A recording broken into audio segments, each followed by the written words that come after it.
Hey, this is Erik, and welcome to Two Sats. Disclaimer: I am not a financial advisor. Today, we're going to do a deep dive on inflation and why the conventional definition of inflation does not reflect what is actually going on. I believe inflation is the main contributor to the growing wealth gap today, and it's also why investing is so important for everyone. You don't need any formal economics knowledge for this video, but you do need an open mind and the willingness to follow a series of evidence and logic that may lead to some hard to believe conclusions. This is part one of the deep dive. Let's get into it. In economics, inflation is a general increase in prices and fall in the purchasing value of money. This definition implies there are two parts in inflation. One, increase in prices, and two, fall in the value of money. But before we talk about inflation, we need to ask the question, what is money? Is it the dollar, pounds, euros, and yuan? Or is it something we use to buy other things with? Or is money a shared delusion and ready to be burst any minute? The answer begins like every great story a long time ago in a galaxy far, far away. Before we invented money, people used to barter, which means use something that we have to exchange for things we don't. This form of trade is highly restrictive because both sides of trade need to have exactly what the other side wants and reach an agreement of exchange rate. If not, a third party needs to be involved. For example, Bob wants to buy a warm leather hat that Alice makes for the winter. Bob is an apple farmer, but Alice does not like apple, but she likes oranges. So, to make the trade, Bob needs to find another person who has orange and would like to trade orange for apple. Therefore, bartering can become very complex quickly and make trade difficult. Throughout history, there is a general trend of people forming larger and larger groups, from tribes to villages to towns to cities to nations. Larger groups means increasing collaboration, which leads to increasing specialization of labor, meaning trade become ever more important. For example, a blacksmith can make tools, but he doesn't know how to farm, nor have the time to farm. To survive, he must trade with a farmer, a hunter, or someone who has food. Because of trade is becoming more important and vital for survival, and bartering can be slow and highly complex, money was invented. At its purest form, money is the most tradable thing, which means widely desired by others. This quality of most tradable is also called liquid. It describes money easily shift into different forms, which is different goods, and easily flow between trades with minimum resistance. From historical records and archaeological findings, money took many different forms, including seashells, metals, iron, copper, silver, and gold, glass beads, fabric, and even large stones. One common theme among these ancient monies is that most of these money were not particularly useful, like apple you can eat or a hat you can wear. It seems like these forms of money are money for its own sake. That's not to say anything can be money. There are several must-have qualities, but that's another video for another day. One important thing to notice is that when these forms of money were in use, they were hard to make more of, which means they are hard to inflate. The downfall of all money historically is due to this hard to inflate quality no longer exist. For example, today what we call trade beads or sometimes called agar beads or slave beads, are glass beads that were used as money between 16th and 20th century across the Africa continent, particularly in West Africa. Europe at the same period had superior technology in manufacturing glass beads cheaply. This was proven disastrous across Africa continent.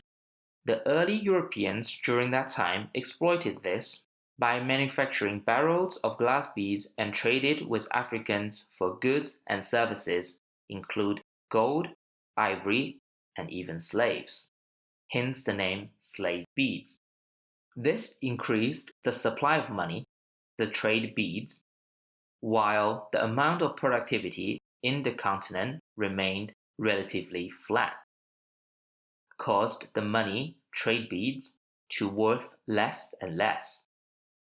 The early Europeans, through making more trade beads cheaply, drained the wealth from Africa continent for nearly 400 years. Because of the trade beads, aka money, is worth less and less, this drove poverty in Africa. Many people sold themselves as slaves and captured fellow Africans into enslavement. I want to be absolutely clear. This is not about individual morals, that the evil Europeans stole from the Africans. This is the ultimate consequence of having an easily inflatable form of money. We often say absolute power corrupts absolutely. The power to create trade beads cheaply was too hard to resist. As the result, every bead created by the early Europeans means a small portion of the wealth was stolen from the people within the trade bead money system. If we think about money in the society representing the total wealth and value of that society, when the amount of money increases, money inflation, this does not cause the total wealth and value of that society to increase. Remember, money is a way to measure value. A change in your measuring tool does not change the thing it is measuring. The more money exists, the less value each unit of this money represents. When early Europeans create new trade beads, or the US government of today prints more dollars, this inflation does not flow to everyone at the same time. People who are close to the newly created money get to spend the money first, before the price of everything adjusts due to each unit of money now worth less. So what about money that's hard to inflate? As I mentioned earlier, absolute power corrupts absolutely. Therefore, a form of money that is difficult to produce more of would logically work better. The only form of money survived through the test of time so far is gold. Possibly silver, but silver is becoming more like a commodity metal. No offense, silver bugs. Gold is naturally scarce on Earth and costly to produce, so its scarcity is enforced by nature and our technological limitations.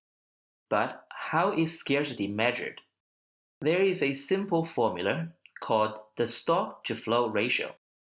The stock is the amount of existing stock, or how much gold is already dug out of the ground. Flow is the amount of new stock coming in per year, or how much more gold is mined a year. The current stock to flow ratio of gold is around 55 to 60, meaning it takes between 55 to 60 years of mining at the current rate to double the existing stock of gold, which is the highest stock to flow ratio right now versus anything else. Bitcoin will surpass the stock to flow ratio of gold in the next halving in 2024, but that is a different video. Although gold is still money today, it's mostly used for settlement between central banks around the world. The money we use today, the US dollar, British pounds, euros, Chinese yuan, and the Japanese yen, are called fiat currencies. Fiat means a formal authorization, a decree, a form of money that represents value because a government says so. A big reason why we think fiat currency as money today is because of gold. Gold has the highest stock to flow ratio, but it is heavy and hard to transport over distances and difficult for small transactions. Imagine trying to break off a gold bar to buy an apple in the market. To solve these two problems, banks emerged. They took people's gold and in return give them a paper note of IOU that promised to return the gold amount stated on the note. The earliest record of paper currency was first developed in Tang Dynasty in China during the 7th century, but true paper money as how we use it today was not popularized until the 11th century during the Song Dynasty in China. Modern gold-backed paper money was in use until 1971. The US dollar was the last currency standing backed by the gold standard. Now, all currencies in the world are fiat, only have value because the government says so and backed by violence. Okay, this is the end of part 1 of the deep dive on inflation. We talked about what is money, the role of money, forms of money, and the consequence of easily inflatable money. Part 2 will talk about inflation more directly, how it's measured, and how to make sense of it. As usual, thanks for listening. I'll see you in the next one and stay invested.